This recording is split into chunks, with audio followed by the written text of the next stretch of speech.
میں جوان ہوں تو جب سے سنا نا مر جانا ہے، قبر میں جانا ہے، جنازہ دیکھا ہے، قبر میں بندے کو اترتے دے، مجھے موت سے بڑا ڈر لگتا ہے۔ کوئی وظیفہ بتائیں یا مجھے کوئی نصیحت کریں۔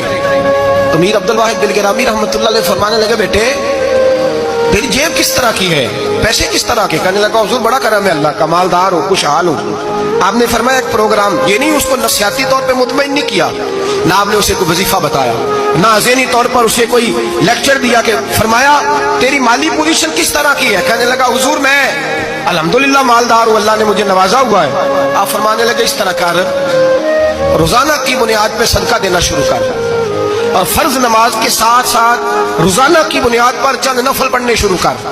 صدقہ روز دے، 10 روپے دے لیکن دینے روزانہ ہے، 15 روپے دے لیکن دینے روزانہ، روزانہ کی بنیاد پر صدقہ کر۔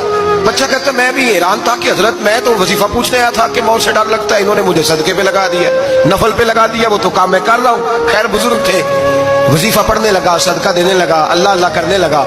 فرماتے ہیں کچھ دن بیت گئے تو میر عبدالواحد دلگرامی رحمۃ اللہ علیہ 6-7 ماہ کے بعد دوبارہ ملاقات ہوئی تو فرمانے لگے بیٹے اب تیرا کیا حال ہے؟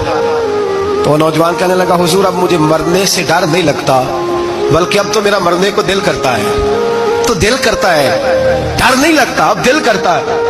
اور حضور آپ نے میرے ساتھ کیا کیا ہے کہ میرا تو دل کرنے لگا ہے مرنے کو، خوف نکل گیا ہے، دل کرنے لگا ہے میں جاؤں۔ تو بڑا خوبصورت ارشاد فرمایا، کیا بات ہے، اللہ والوں کی باتیں اللہ کے لشکروں میں سے لشکر ہوتی۔